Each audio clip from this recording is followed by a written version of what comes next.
développer non seulement une immunité naturelle contre ces maladies, mais contre plus d'autres maladies. Et quand déjà on a tenu le corps d'un enfant qui vient de naître avec un vaccin, quel système immunitaire solide cet enfant pourrait encore développer? Ça, c'est une aberration qui ne dit pas son nom. Donc, ce serait vraiment souhaitable, je vous prie, que vous puissiez, au plus tard la semaine prochaine, avoir un débat sur le thème vaccin. Cette histoire d'Ebola, méningite, tout ça, je vous en prie, il est absolument important parce que nous devons changer de cap de 180 degrés. Et une dernière chose, je vous en prie encore, merci, c'est que je pense que c'est vraiment, nous remercions Afrique Média pour ce débat et qu'il y ait encore des gens comme vous. Parce que quand on a fait médecine en Europe, on se rend compte qu'on a été simplement, comment je peux dire, imbécilisé. Un docteur ne saurait être docteur s'il n'a pas aussi les connaissances que vous avez. Et cette connaissance ne sont rien d'autre que l'observation de la nature, l'observation sage de la nature. Et c'est absolument important car la médecine aujourd'hui n'est qu'une médecine de laboratoire. Et quand on parle d'une médecine de laboratoire, c'est une médecine complètement désavouée. Voilà pourquoi aujourd'hui, si on soigne des maladies, on ne les guérit pas. Parce qu'il n'y a plus l'être humain en relation directe avec la nature. Et quand on a détaché l'être humain de la nature, on se limite à aller étudier l'être humain dans un laboratoire. Et rien que dans un laboratoire. Dans un laboratoire, on peut tout manipuler. Toute pensée peut être vérifiée au laboratoire. Mais est-ce qu'elle se vérifie dans la nature? Oui, on vous remercie. Ce thème de vaccination a été répété ici à satiété. On n'annule pas l'occasion que nous aurons encore, parce que c'est un peuple d'éducateurs qui se rassemble ici. On pourra encore aborder cette thématique du vaccin. Nous vous remercions de votre suggestion. On retourne au diabète, puisque c'est le plat, le menu de ce jour, pour ne pas dire la maladie de ce jour. Notre appel, cette fois-ci, c'est de la Libye. D'accord. Oui, bonjour Afrique Média, bonjour à tous les panélistes, un bonjour spécial au docteur Jean. C'est Mathurin Defac depuis Montréal au Canada. Je suis toujours content de pouvoir vous écouter, d'écouter l'émission Afrique Santé là. Vous êtes en train de parler du diabète et je vous remercie encore de parler de ce sujet parce que c'est un sujet qui nous tue, qui tue notre population africaine.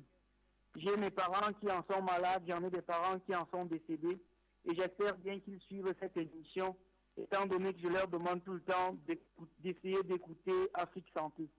On parle du diabète aujourd'hui et on parlait du sucre et le docteur Dint a parlé des brasseries sans vouloir citer le nom. Je me rappelle que ça fait juste quelques jours, quelques semaines, on a lancé, les brasseries du Cameroun ont lancé une chaîne de production du Coca-Cola. Exactement, une des boissons qui est en train de décimer notre peuple à travers cette maladie appelée diabète. J'espère que les brasseries du Cameroun nous écoutent et qu'ils savent que les auditeurs ne les aiment pas.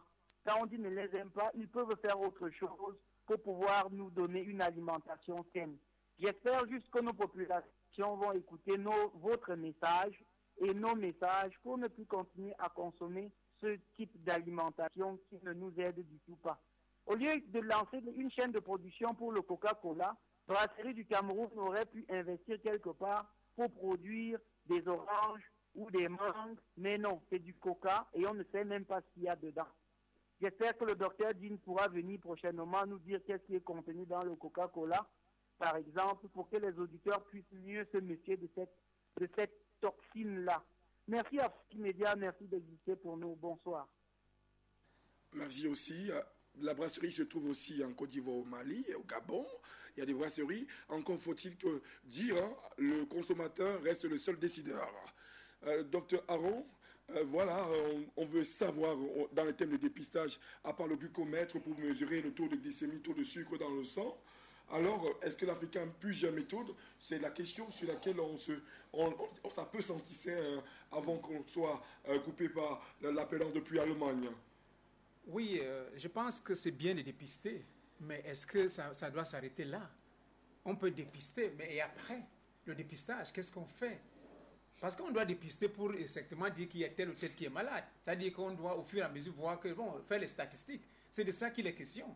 Parce que ça ne sert à rien de faire de dépistage et qu'après, vous restez sous médication tout le reste de votre vie. C'est qu'en fait, c'est selon la médecine allopathique. Mais est-ce que donc dépister veut dire que nous pensons qu'en médecine de tradition africaine, ça veut dire quoi? Ça veut dire qu'il y a des possibilités qu'on ramène le taux, par exemple, du glucose à la normale, au niveau de la stabiliser ça dans le sang. Parce que c'est tout. Parce que le problème, c'est pouvoir nous mettre indépendamment, c'est-à-dire que le reste de notre vie sous les médicaments. Et ces médicaments, nous savons qu'il n'y a pas de médicament qui n'a pas d'effet secondaire. Aucun. Tous les médicaments existent, même au niveau de certaines vitamines que les gens pensent que comme le genre effervescent, qu'on voit souvent que c'est sucré, c'est bien. Non. Tous les médicaments ont quelque chose après, à court et à moyen et à long terme. Mais est-ce que le fait de les avaler, là, veut dire que vous êtes en sécurité? Parce que vous ne pouvez pas savoir ce qui va vous arriver dans les minutes, dans les mois et dans les années qui viennent. Donc, avant d'y arriver là, c'est bien de faire le dépistage. Mais est-ce qu'après, il y a donc le traitement qui suit? S'il n'y a pas un traitement qui suit, moi, je dis que c'est comme si on était en train de tourner en rond. Et on se moque de qui, en réalité?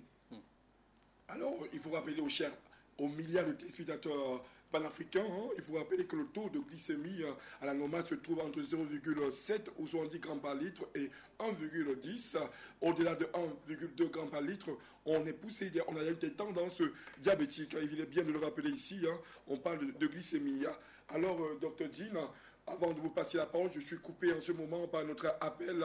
C'est notre docteur qui va intervenir et c'est spécifique. L'appel nous vient, il va préciser le pays d'origine de l'appel. Bonsoir monsieur et bienvenue. Nous vous écoutons. Bonsoir le panel, bonsoir Afrique Média. Je ne sais pas si vous m'attendez. Je voulais participer, c'est Dr Kwasi Japet de Londres. Je voulais participer à cette émission pour donner mon point de vue sur la maladie diabète. Je pense que cette maladie a été inventée par les Occidentaux pour s'enrichir sur le dos des malades. Il faudrait que les Africains, comme Dr Dean le disait dessus, il faudrait que les Africains changent leur méthode alimentaire. Parce qu'il y a deux groupes, je le dis et je le répète, je l'ai pu le répéter, il y a deux groupes d'aliments. Il y a des aliments acidifiants qui détruisent le corps et il y a les aliments alcalinisants qui permettent au corps de régénérer. Si les Africains se mettent à manger, à se nourrir des aliments alcalinisants, je pense qu'on peut éradiquer le diabète en Afrique. Mais quand les Africains vont continuer à consommer les aliments acidifiants, je pense que les dépistages n'auront pas de sens en Afrique. Je souhaiterais que le ministère de la Santé dans tous les pays africains arrive à éduquer la population sur les conditions, c'est-à-dire la manière les Africains doivent consommer les aliments, une éducation nutritionnelle. C'est ce qui est important en Afrique. Il faudrait que nous nous basons sur ce fait pour éradiquer le diabète en Afrique. C'est ma participation de ce soir. Je vous souhaite bonne soirée. Merci Dr Kwasi qui nous appelait de Londres, qui met l'accent sur la consommation des produits alcalins ou alcalinisants pour pouvoir éradiquer ou bien se prévenir du diabète. De Londres en Libye, il n'y a qu'un pas. C'est sur Afrique Santé que nous continuons sur la problématique du diabète. Bonsoir et bienvenue sur Afrique Santé. Bonsoir. Bonsoir, bonsoir Afrique Média, bonsoir tous les Africains. Vous savez, que ce soit la tuberculose, que ce soit l'essentiel, c'est une chose qui fait. Il faut mettre ça en moi, le virus dans le trac. Il ne faut pas qu'il ne se pas pour dire demain que l'Afrique est un continent malade. C'est faux, c'est pas vrai. Car à vous, si une fois, une partie de l'Afrique soit affectée de ce virus-là, dis-nous, bravo à vous. Soyez sûrs que vous êtes tous capables. Et on est tous ensemble avec vous. Du courage, Inch'Allah, ça ira. L'Afrique gagnera, Inch'Allah. L'Afrique vaincra, c'est sûr. L'Afrique vaincra et le combat aussi passe par la santé et avec vos contributions, votre écoute et surtout votre mise en pratique de tous les conseils qui vous sont donnés ici. Un soldat malade n'est pas un soldat fort. Et ça, il ne faut pas être spécialiste de guerre pour le savoir. Alors, docteur Aaron, on va essayer d'embrayer ou bien de poursuivre par de coups. Hein. Il faut attaquer toutes sortes de questionnements pour pouvoir éliminer tout le public. Alors, 25% des pays, des cas de diabète dans les pays en voie de développement, hein, dans les pays industrialisés comme la Chine, l'Inde, je crois même au Maroc, hein, 27% des personnes atteintes là-bas se soignent le diabète, donc qu'ils accusent uniquement à partir des plantes médicinales. Ils ont délaissé les produits synthétiques, les médicaments, alors que parce que ceci était tellement cher et ils ont trouvé leur solution, leur voie de salut à travers les plantes médicinales. Comment expliquer qu'en consommant rien que des plantes médicinales en Inde, en Chine, au Maroc, on puisse se débarrasser totalement du diabète? Est-ce que le diabète on peut se débarrasser définitivement du diabète uniquement par les plantes médicinales? Je pense que c'est possible. Pourquoi? Parce qu'il n'y a pas une seule maladie sur cette terre que l'être humain n'a pas pu trouver d'éléments de réponse. Ça, c'est ma participation et ma contribution, je pense. Parce qu'en réalité, après Dieu, c'est l'être humain, et l'être humain au-dessus de tout, y compris les maladies. Ça fait que, de toutes les manières, il peut arriver, parce que à l'époque, comme on nous faisait raconter, il y a des anciens que lorsqu'une maladie venait nouvellement, dans un village ou dans une région donnée, les gens s'asseyaient et ils pouvaient donc maintenant voir qu'est-ce qu'il fallait faire pour essayer de... Donc les plantes sont véritablement des solutions pour soigner. Mais le véritable problème ici, que l'approche peut être différente. Parce qu'à un moment donné, c'est les Africains, moi je pense que nous sommes seuls à ne pas valoriser nos plantes. Parce que nous pensons toujours que les plantes qui viennent d'ailleurs sont mieux loties par rapport à nos plantes. Mais j'ai dit non, il faut que nous puissions valoriser nos plantes comme les autres le font ailleurs. Parce qu'en réalité, il ne sert à rien de pouvoir consommer seulement les plantes qui viennent de la Chine ou du Maroc ou alors d'ailleurs, alors que nous avons la deuxième forêt réserve au monde après l'Amazonie. Qu'est-ce qui fait problème? Pourquoi les Africains sont-ils, je ne peux pas dire incultes, mais je peux dire, c'est comme s'ils ont un complexe que le meilleur doit venir toujours d'ailleurs, alors que chez eux, ils ont tout sur place. On a tout entre nos pieds. Donc je pense que maintenant, ceux qui sont dans ce domaine-là, qui peuvent dire, c'est possible de trouver les produits. Mais le problème, c'est que les gens n'ont pas la patience avec les plantes de chez nous. Parce qu'une maladie compliquée comme le diabète, dès que vous allez chez quelqu'un, une fois, après, dès que ça ne donne pas les résultats escomptés dans une semaine, vous dites non, ce n'est pas possible. Combien de fois les gens vont dans les hôpitaux, et parfois même ils en meurent, mais ils ne font qu'aller. Mais ils n'ont pas de patience, ceux qui vont chez les tradipraticiens ou alors ceux qui font avec les plantes. On n'a pas la patience avec nos choses, avec nos méthodes, avec nos procédés. Mais qui vont donc avoir maintenant la patience? Il faut qu'on soit en mesure de pouvoir dire que oui, effectivement, il n'y a pas une maladie qui est au-dessus de l'homme. Toutes les maladies peuvent être soignées. Et nous, ici en Afrique, nous avons plein de plantes qui peuvent soigner non seulement le diabète, mais toutes les autres pathologies. Il faut seulement qu'on soit patient et arriver à avoir le mérite que ici, effectivement, nous avons des solutions. Exactement, on va toucher du bois, hein, docteur Aaron. Hein. On va poser la question à M. Noursoul, qui vient d'arriver sur ce plateau, qui est herboriste, hein, et qui est spécialiste, je pourrais dire, dans l'étude des sens des plantes, leur valeur ésotérique, hein, dont lui seul a le secret, je n'en dirai pas plus. Hein. Alors, quelles plantes spécialement vous conseillez aux diabétiques, vu hein, au plateau, dans votre officine, hein, vous avez eu des cas de diabétiques, et je peux en témoigner ici. Est-ce que c'est essentiellement à partir des plantes que vous avez soignées, et lesquelles? Est-ce l'oignon, est-ce l'ail? On voudrait savoir ici quelles sont ces plantes mystérieuses dont vous parlez tant, mais on ne dit jamais le nom sur ce plateau. Oui, Ulrich, je dirais tout d'abord bonsoir à tous les téléspectateurs d'Afrique et à travers le monde qui nous écoutent, parce que en sauvant l'Afrique, nous voulons aussi sauver le monde. Nous voulons démontrer qu'en réalité, l'Afrique regorge le bien-être de l'humanité, parce que les Africains sont d'abord des humanistes.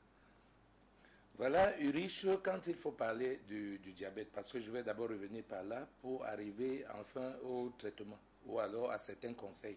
Parce que le diabète, on nous dit que pour appeler le nom diabète, il faut avoir fait 7 ans. Alors, si c'est après 7 ans qu'on découvre qu'on est diabétique, ça veut dire qu'avant le diabète, on était malade. Et si ça a pris 7 ans pour qu'on découvre le diabète, ça veut dire qu'en réalité, le mot diabète n'est qu'une maladie qui est née après une autre. Parce que nous allons regarder l'hygiène, en général, l'hygiène africaine, l'hygiène dans le monde, c'est-à-dire que les repas qu'on consomme, tout ça va s'emmagasiner dans le corps. ça s'emmagasine dans le corps, on n'en ressort jamais. On va commencer par des petites fièvres. Et quand on commence par ces petites fièvres, c'est le moment, en réalité, de faire la prévention et même de curer ce mal qui demain deviendra diabète. Donc ça commence par ce petit palu, on commence par avaler des aspirines, ça quitte du palu, ça commence par la fatigue des articulations et autres.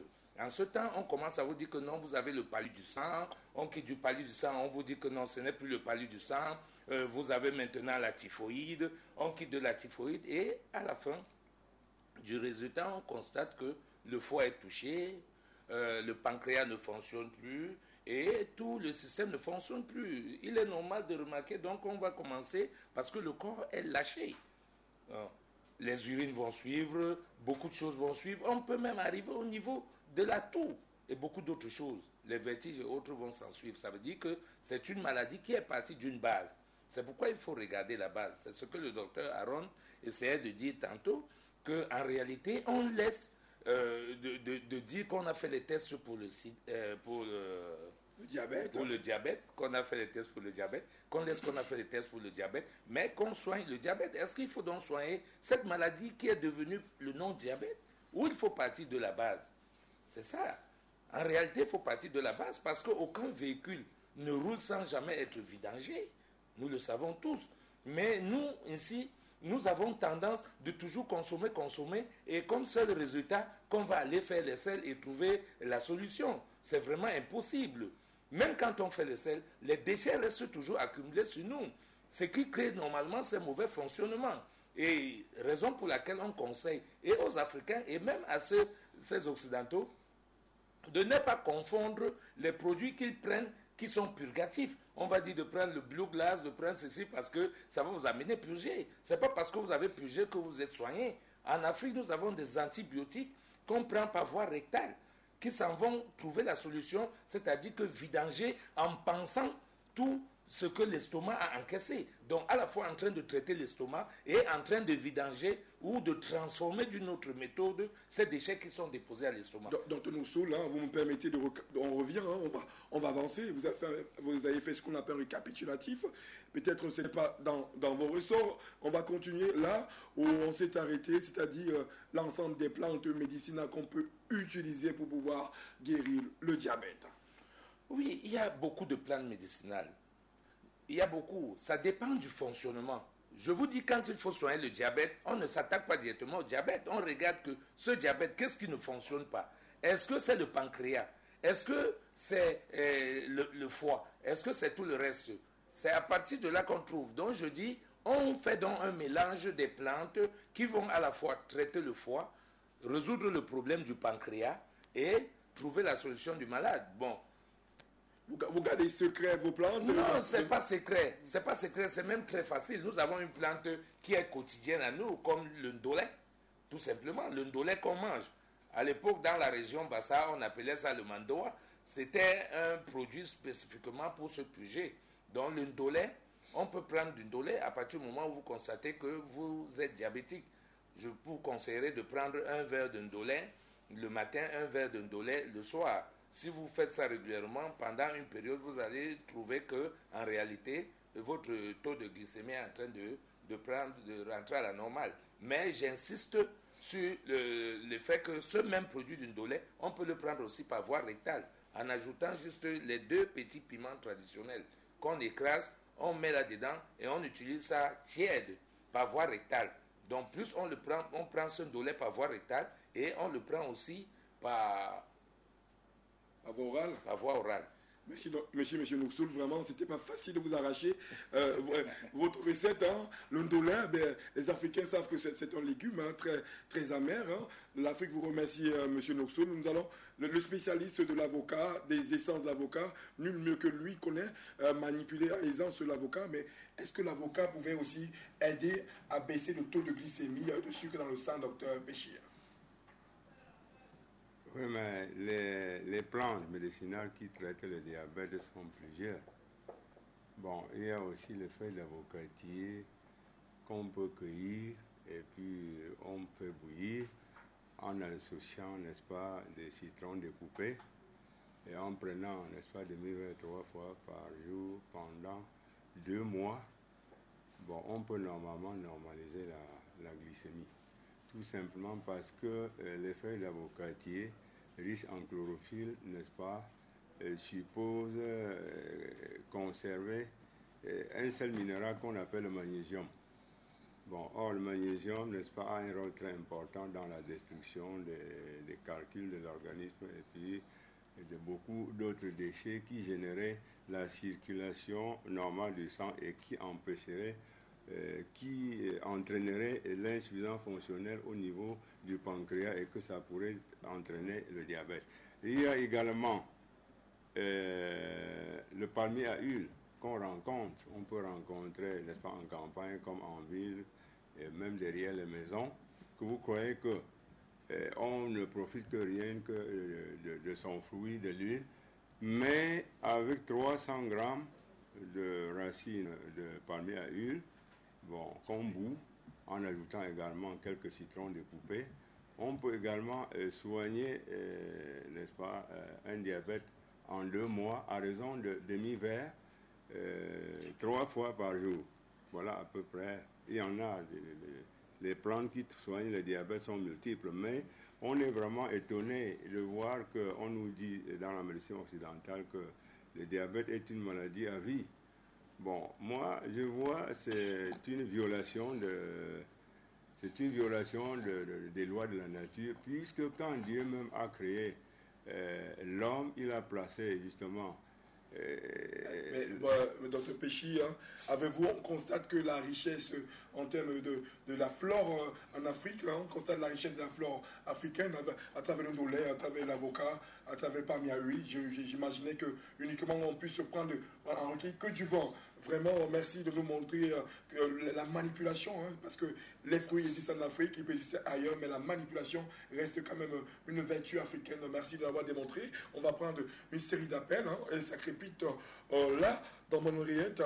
Notre appel, nous vous recevons, monsieur, et bienvenue sur Afrique Santé. Vous prenez part au débat sur le diabète et l'usage des plantes médicinales.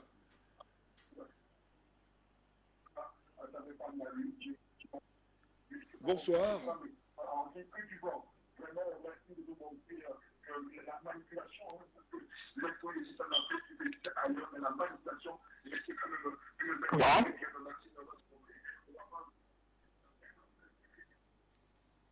Alors, sur ce plateau, hein, ça crépite, en donnant encore l'occasion à l'équipe technique de nous réparer ce léger incident. Hein. On va donner la parole au Dr Dean. Hein. On est dans...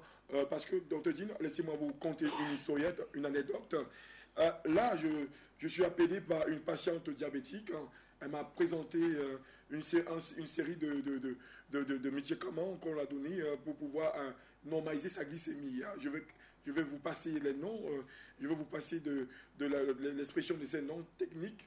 Alors, elle me dit, je suis votre émission, vos spécialistes sont là, mais est-ce qu'il n'y a pas une plante qui peut me permettre de normaliser le taux de glycémie sans arrêter de prendre la médication, je vais dire occidentale? Alors, moi, j'ai été un peu dérangé de lui dire, arrête de prendre ton stabilisateur de glycémie médicamenteux et va uniquement prendre des plantes médicinales. Vous savez que le diabète, c'est une maladie très délicate. Je ne voulais pas porter une mort sur ma conscience. Et là, je dis, je vais interroger des plus spécialistes que moi. Alors, Dr Dean, faut-il laisser tomber, hein, pour tous les diabétiques qui nous regardent, leur traitement à vie basé sur la médication chimique et tendre la main à leur risque et péril uniquement aux plantes médicinales, ou alors il faut combiner les deux à la fois? Oui, moi je veux répondre sans langue fourchue.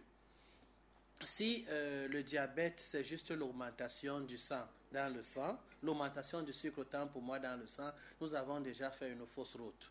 Parce que soyez-en sûrs, tout le monde, qu'il soit diabétique ou non, lorsque nous mangeons quelque chose qui a un apport en glucides, le taux de sucre augmente. Mais pour le diabétique, ça ne redescend pas comme pour l'homme normal et ça cale. Donc c'est d'abord archi faux de croire qu'on est diabétique parce qu'un glucomètre a vu que tu as 3 grammes. Et beaucoup de diabétiques se croient diabétiques. Beaucoup de faux diabétiques aujourd'hui prennent des médicaments alors qu'ils n'en sont pas. Moi, je peux à partir d'un aliment que je connais bien, aller jusqu'à 4 grammes. Et après 4, il n'en est rien. Donc, pour ceux qui sont capables, ceux qui croient qu'ils sont diabétiques parce qu'on a dit qu'ils ont une augmentation de sucre dans leur sang, bon, là, c'est à eux de voir. Docteur, vous attaquez la légitimité du glucomètre. Le glucomètre est un autre pipeau. Si ça peut aider ceux qui sont diabétiques et insulinodépendants, je comprends bien, mais c'est du violent pipeau. Tout le monde a une augmentation du sucre. Allez faire le test, vous-même Ulrich, allez manger maintenant un plat, le riz, et vous faites juste après là un test de glycémie. Alors je vous déclare diabétique parce que vous allez voir plus de 2 grammes. Je vous déclare diabétique. Prenez les médicaments demain. Voilà. Donc, je reviens sur l'approche de tout à l'heure qui a été un peu développée par le nouveau panéliste, qui voudrait qu'on entre dans les origines, parce qu'il y a un problème en Afrique de définition du diabète aujourd'hui. Il suffit qu'on parte à l'hôpital ou bien quelqu'un nous teste la glycémie là, alors qu'on venait de prendre un Coca-Cola qui sont devenus nos adjoints des porte-monnaies. La glycémie augmente et puis on est diabétique. Ce n'est pas ça. Il faut des examens approfondis pour déclarer quelqu'un diabétique. Celui qui veut me démentir, qu'il le fasse. Je dis bien, si vous êtes diabétique à partir uniquement du glucomètre, il y a un problème. Soit vous êtes un faux diabétique, comme il y a des faux malades, soit... bon. Mais pour ce qui est de la femme qui voudrait prendre un traitement à vie et prendre les plantes, il faut qu'elle choisisse. Moi, je lui donnerais le conseil sage et prudent de rester dans ses médicaments et de ne pas jouer avec le feu. Parce que le concept maladie inguérissable n'existe que dans la tête de ceux qui veulent l'imposer. Il n'y a pas un problème sans solution. La dualité de la vie ne le permet pas. Vie, mort, gauche, droite, bon, mal, femme, homme, haut, bas. Problème, solution, maladie, guérison. Mais comment vous voulez une maladie sans guérison? Mais il y a un problème. Est-ce que les firmes pharmaceutiques doivent venir nous imposer une autre façon de vivre jusqu'à casser la dualité de la vie, qui est un programme écrit depuis des âges et par un cerveau supérieur que certains appellent Dieu? Je dis bof. Donc elle peut rester dans son traitement à vie et ne pas jouer avec le feu. Si elle est diabétique parce qu'un glucomètre lui a donné d'être diabétique, qu'elle reste dans ses médicaments, mais je dis bien qu'elle se rapproche, qu'elle lise aussi les notices et se rapproche de ceux qui vont l'aider sans a priori. Je connais des gens qui ont abandonné le traitement du diabète. Ils étaient déclarés diabétiques à vie. Certains même qui ont abandonné le traitement de l'hypertension, étant parce que les choses là vont souvent ensemble. Quand il y a un diabétique à côté, il n'est pas très loin aussi de l'hypertension. Quelque part, soyez-en sûrs. Mais beaucoup ont arrêté leur traitement. Mais si elle vient déjà avec, est-ce que je peux rester avec mon poison lent pour de bon et prendre la tentation ou bien prendre les plantes? Je dis, madame, restez dans vos médicaments à vie. Mais vous avez violé une réalité. Il n'y a pas un problème sans solution. Il est aussi question de courage. Qui a essayé avant elle? Nous allons passer la question au docteur Aaron. Est-ce qu'il faut mélanger savamment les plantes médicinales associées dans la perspective de traitement du diabète aux médicaments, ou alors il faut uniquement utiliser la plante pour le diabète exclusivement de manière exclusive? Vous savez, Ulrich, il y a souvent des appréhensions au niveau des Africains qui sont très, je veux dire, émancipés. Parce qu'à un moment donné, lorsqu'on parle des plantes, ça devient un peu mystique pour certaines personnes. L'utilisation des plantes. C'est comme si ce sont les sous-hommes qui utilisent des plantes. Mais en réalité, qu'est-ce que nous consommons même en fait? Lorsque tous les légumes qu'on consomme là, c'est quoi? Ce n'est pas les plantes. Et comme le disait l'un des pères fondateurs de la médecine, notre premier médicament, c'est la nourriture. Donc, si c'est à partir de la nourriture qui fait notre premier médicament, pourquoi donc maintenant utiliser les plantes pour se soigner, ça fait problème? Ça veut dire qu'en réalité, nous ne savons même pas ce que nous cherchons. En fait, tout ce qu'on consomme, ça doit venir de la nature. Et c'est la nature qui a le vrai baromètre pour les choses. Par exemple, les rayons solaires, on ne les trouve pas dans le laboratoire pour savoir qu'à un certain moment donné, tel fruit a besoin de tant de temps de maturité. C'est le laboratoire, la simple réaction de la photosynthèse. Aucun laboratoire au monde n'a été capable de mettre cette faisabilité de la photosynthèse. Aucun laboratoire. Donc, en réalité, je pense que les gens doivent comprendre que les plantes ont leur canevas, leur protocole pour être utilisées. Et on ne peut pas utiliser et les plantes et les médicaments. Parce qu'à un moment donné, comme je dis, il y a des plantes, certes, qui sont toxiques, c'est vrai. Mais généralement, dans les villages, tout le monde connaît ce qui est toxique. Parce que si les villages, ils n'ont pas de tests de laboratoire pour savoir la toxicologie par rapport à certaines plantes. Mais ils savent que telle plante, on ne doit pas consommer à tel niveau, ou pour tel individu, ou tel autre. Donc, ils savent ça. Donc, ça veut dire qu'en fait, c'est un problème de choix. Si nous disons que nous sommes tellement devenus tellement modernes, alors qu'on laisse nos plantes et qu'on ne mange même plus tellement les légumes, parce que les légumes font partie des médicaments. Donc je pense qu'on doit prendre la responsabilité avec deux mains et choisir exactement son camp. Parce qu'il ne faut pas mélanger les deux. Parce que lorsqu'il y aura un problème, je suis sûr que le premier rapport qu'on va tirer, c'est sur les plantes. Mais nous ne tirons pas à la place sur les plantes ici. On ne veut pas tuer la plante. La plante, c'est une vie. Parce que généralement, docteur Aaron, vous vous dites bien qu'il faut faire la séparation entre le traitement médicamenteux et plan médicinal. Ne pas associer. Il serait dangereux d'associer les deux parce qu'on pourrait tirer facilement et déterminer que le coupable qui a tué les plantes médicinales. J'espère que tous ces apprentis naturopathes, je ne voulais pas ici mépriser la connaissance des autres, ont bien compris qu'il ne faut pas mélanger les deux. Ce serait dangereux. Un autre appel pour une autre intervention. Nous vous suivons sur Afrique Santé.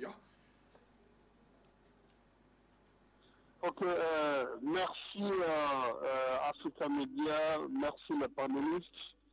Moi, j'ai une question très simple. Je voulais juste savoir pourquoi le diabète sévit beaucoup plus dans les grandes villes que dans nos campagnes. Si le diabète est une maladie des riches ou si le diabète est une maladie des pauvres. C'est ce que je voulais surtout savoir, monsieur. Merci. Dans l'échelonnement, voilà, j'y arrive de cette thème, diabète et usage des plantes médicinales. Nous prenons notre appel. Bonsoir et bienvenue. Nous vous écoutons.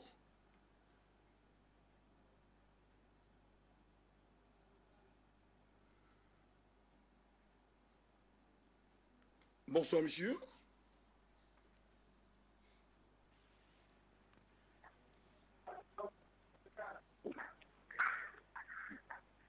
Bonsoir, Afrique Média.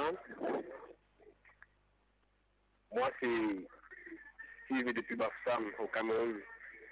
Je suis vraiment très fier d'Afrique Média et de cette émission. Et à vous, les docteurs d'Afrique, s'il vous plaît, j'ai une toute petite question à vous poser.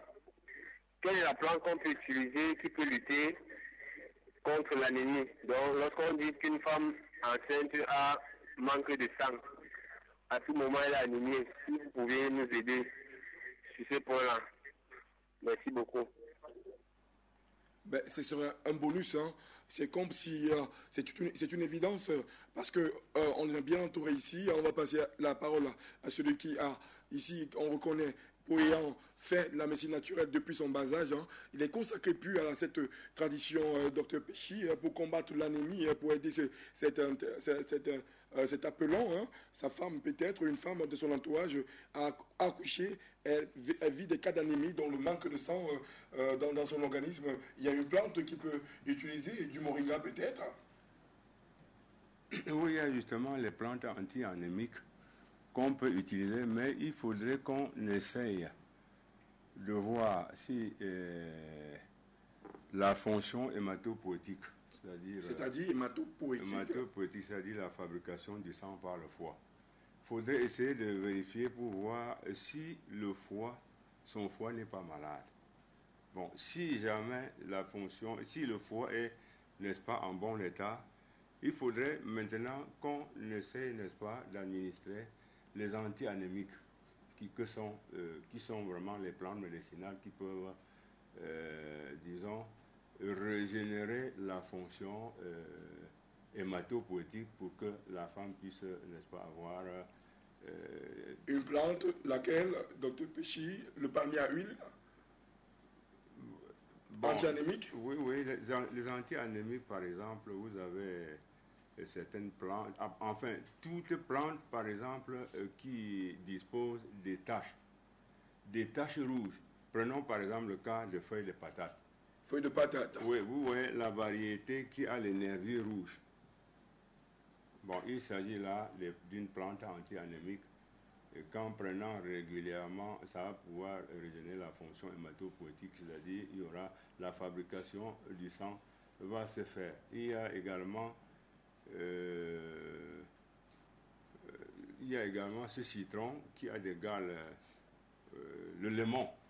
Le lemon citron? Oui, le lemon citron également, lorsqu'on prend dilué dans l'eau propre, ça donne également, ça traite également les anémies.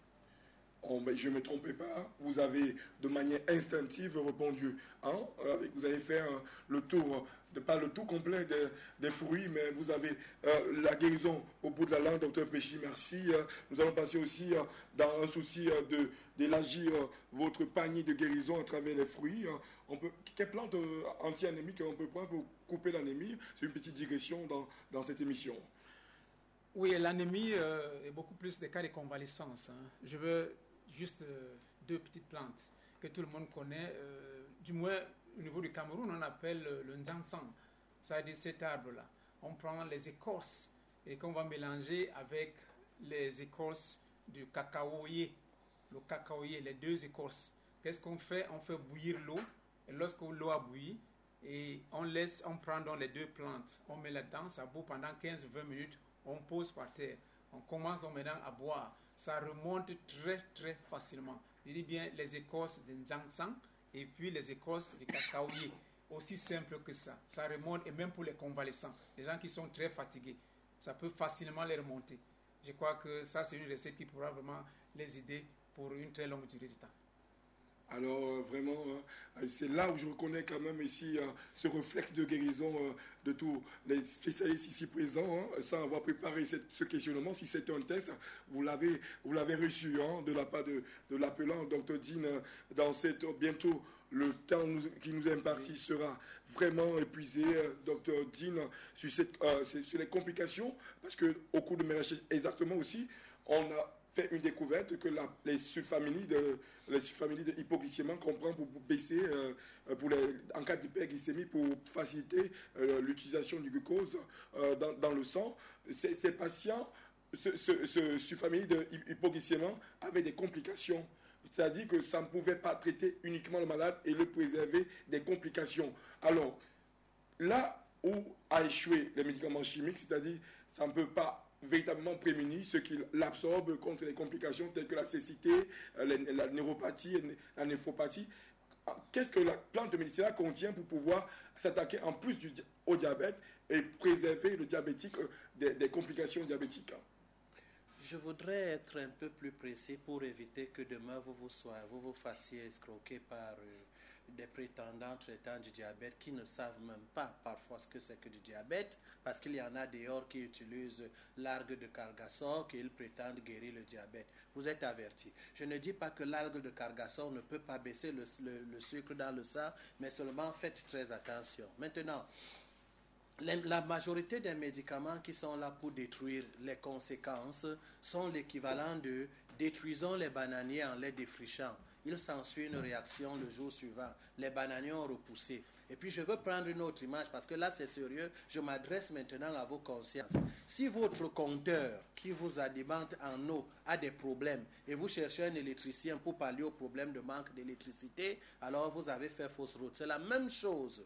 Le médicament antidiabétique baisse le sucre dans le sang, mais les conséquences sont terribles. Est-ce que ça touche le problème à la base, à l'origine? Et moi je dis tout simplement non et non. Ce n'est pas vrai, parce qu'il y a des conséquences. Combien de personnes sont insulinodépendants, ils ont les plaies diabétiques, des problèmes de cécité et des impuissances. Seulement, les véritables manipulateurs des plantes, parce que c'est vraiment une science, ce n'est pas toujours une histoire d'utilisation ancestrale ou bien par révélation. Non. Il faut toujours évoluer dans la recherche. Et la recherche s'arrête quand on meurt. Les véritables manipulateurs des plantes connaissent les plantes qui peuvent aller même au-delà de la baisse du sucre apparent, bien sûr, pour aller jusqu'à la réparation des organes qui font défaut. Merci de le signaler. Vraiment, marketing oblige, naturopathe de votre état, ancien médecin, peut-être médecin et naturopathe en ce moment. Alors, les complications du diabète, docteur Tazon, les complications du diabète, ce sont lesquelles et quelles solutions pouvez-vous apporter du haut de votre expérience, c'est beaucoup d'années, et de votre savoir-faire international? Oui, monsieur Rich, merci de m'avoir passé la parole.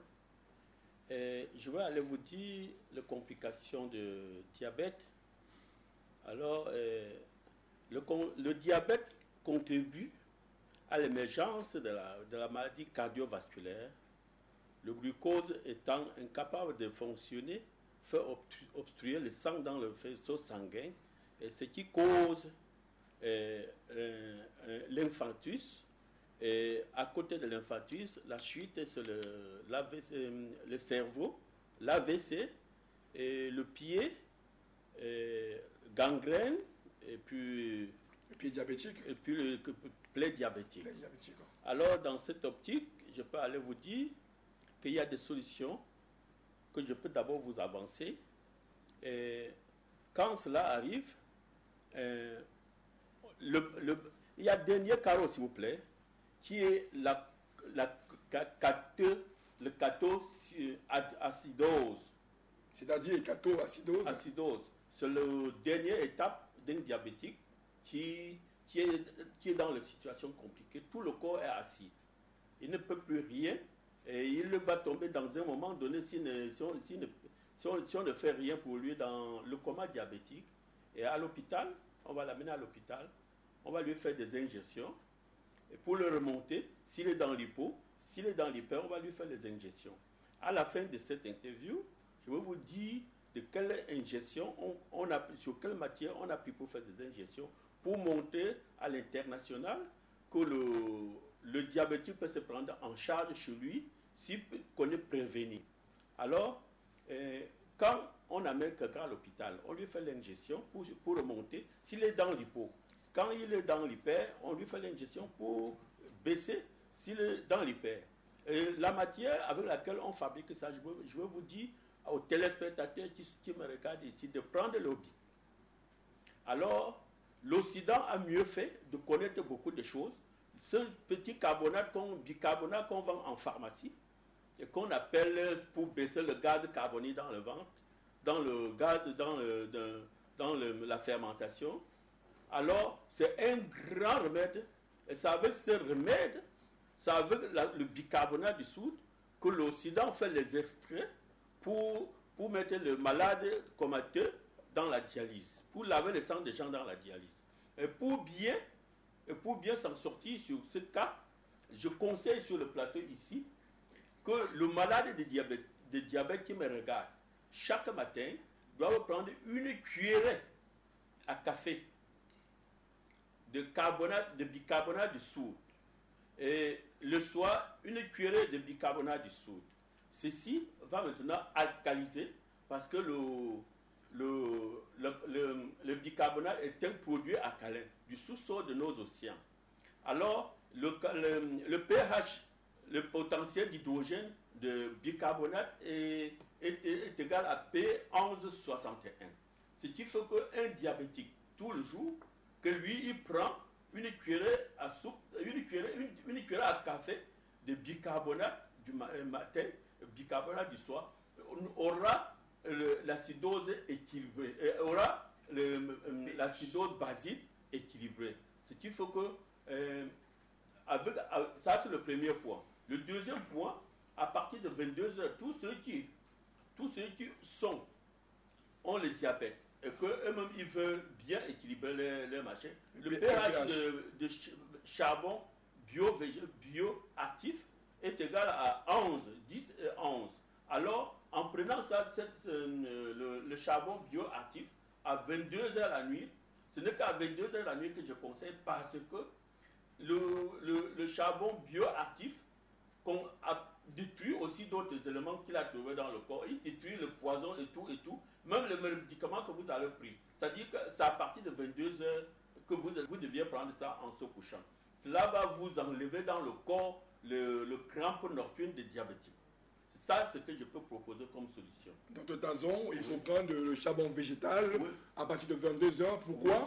Parce que si vous prenez entre le médicament et la nourriture, il va absorber le protéine, les cellules que le corps est en train de consommer. Le charbon végétal, le but du charbon végétal, le corps, c'est son utilité? Un anti-poison, un antioxydant. Alors, C'est ça pour le diabète. pour de plus amples explications, chaque docteur ici a son numéro sous l'écran. Hein. Nous remercions Dr Dean, l'homme de serviteur, d'avoir encore servi aujourd'hui. Hein, Dr Péchi, hein. Merci pour ces démonstrations avec l'avocat. Hein. Merci à Dr Aaron qui s'est déplacé, qui fait exactement un long périple pour venir ici satisfaire toutes les milliards de téléspectateurs et téléspectatrices panafricains. Merci Tanzon, merci au Dr Noursoul, merci à la régie, à la disposition de cette jeunesse ancrée dans le savoir-faire pour pouvoir rayonner toute l'Afrique, à la réalisation, à la diffusion. Merci de votre expertise. Merci à tout ce public téléspectateur. Nous vous rappelons que le prochain sujet sera porté sur l'épilepsie. L'épilepsie, comment l'Africain peut-il s'en débarrasser? Peut-être ce serait avec les plantes médicinales. Alors là, d'ici à là, on va le savoir à la prochaine émission. Aux téléspectateurs, pour la prochaine émission, il y a juste à vous dire, le public présent, panélistes et moi, au revoir.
Direction l'Afrique.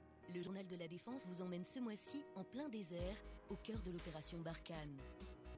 Pour commencer, nous irons à N'Djamena, où sont planifiées toutes les actions.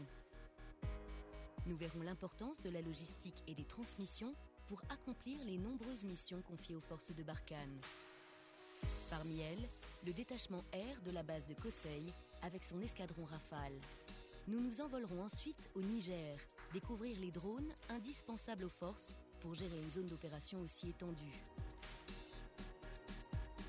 Enfin, nous suivrons sur le terrain au Mali l'opération Piana, symbole de la coopération avec les forces armées maliennes. Dans la chaleur et la poussière, nous partagerons avec les hommes leur quotidien sur le terrain.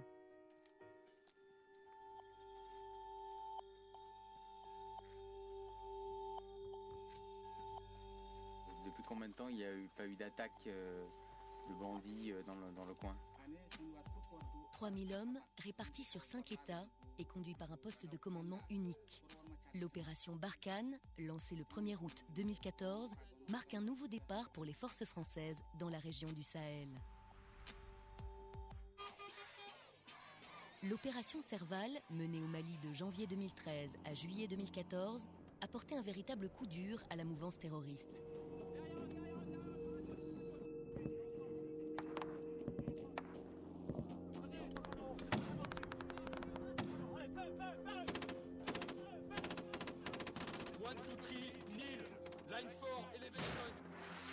Elle a permis le démantèlement de la base d'Al-Qaïda au Maghreb islamique, AQMI, la neutralisation de 600 terroristes et la saisie de 200 tonnes de munitions.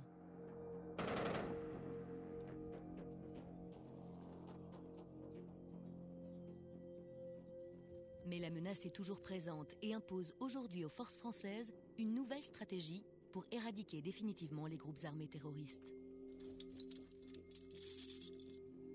Barkhane est une opération régionale, en coopération avec les pays membres du G5 Sahel, la Mauritanie, le Mali, le Burkina Faso, le Niger et le Tchad, et avec l'appui d'autres pays partenaires de la région, comme par exemple le Sénégal.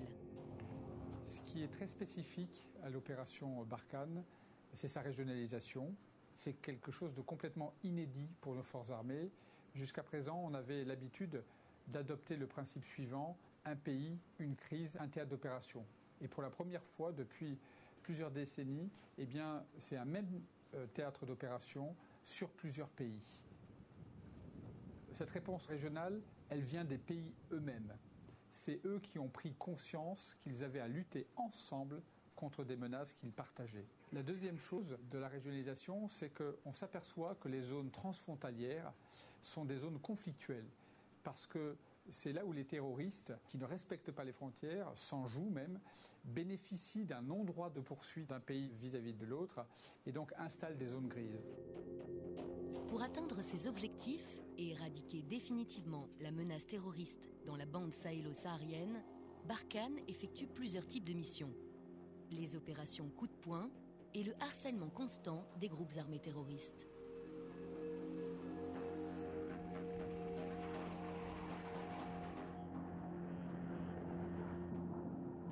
Quant aux missions menées conjointement avec les forces armées du G5 Sahel et les forces des Nations Unies au Mali, la MINUSMA, elles doivent rétablir les armées nationales dans leur première fonction, assurer la sécurité de leur territoire.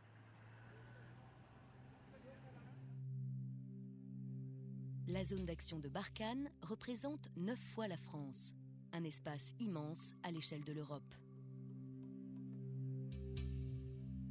Pour s'approvisionner, les forces s'appuient sur 3 ports, Dakar, Abidjan et Douala, et utilisent 2 aéroports, un à N'Djamena et un à Niamey. Pour faire face aux distances, les convois terrestres et aériens permettent la circulation des hommes, du matériel et le basculement des forces d'une base à une autre selon les besoins. Pour gérer au mieux son immensité, la zone d'action est divisée en 2 fuseaux, un est et un ouest. Des troupes sont présentes à N'Djamena et à Gao. Barkhane est une opération interarmée qui s'appuie sur 2 bases aériennes, l'une au Tchad et l'autre au Niger, à Niamey, où se situe aussi un escadron drone. Pour parfaitement contrôler la zone d'action, les forces se déploient sur des bases avancées temporaires au Nord Mali, Nord Niger et au Tchad. Direction N'Djamena pour découvrir le cœur de Barkhane, son poste de commandement. Aujourd'hui, le camp de Kosseil est le point d'appui des forces de Barkhane stationnées dans le fuseau Est. C'est aussi ici que se situe le poste de commandement interarmé de théâtre, le PCIAT, point névralgique de l'opération. C'est un PC interarmé de théâtre.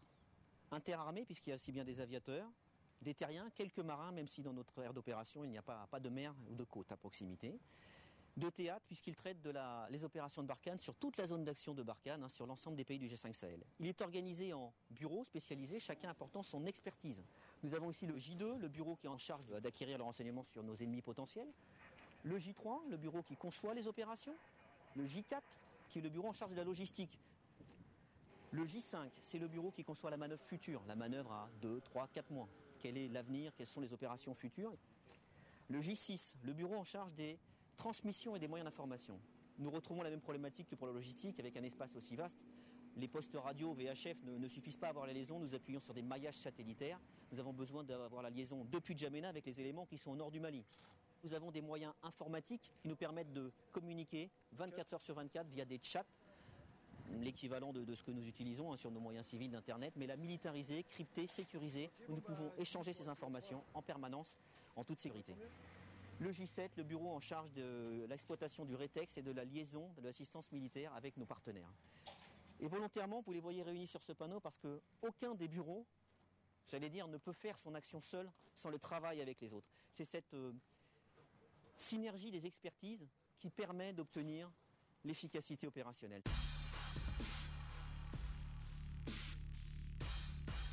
Barkhane, ce sont donc des milliers de kilomètres que doivent affronter chaque jour les forces. Sur de telles distances, la logistique et le soutien opérationnel sont décisifs, d'autant plus que l'environnement est épuisant pour le matériel comme pour les hommes. Je suis à la tête de 46 maintenanciers, dont 4 Tchadiens. Là, le matériel que l'on soutient revient notamment de Sangaris, dans un état assez compliqué forcément, avec le climat, le sable, le matériel revient vraiment dans un sale état. Et là, on reprend tout le parc qui est arrivé et on est en train de le remettre à neuf pour qu'il puisse repartir sur une nouvelle mission.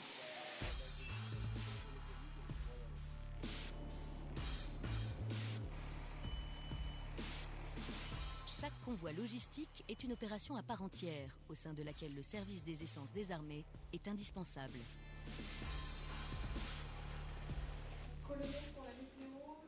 Avoir une vision nette de la réalité des missions sur le terrain, suivre les unités au plus près et adapter les dispositifs en fonction des besoins.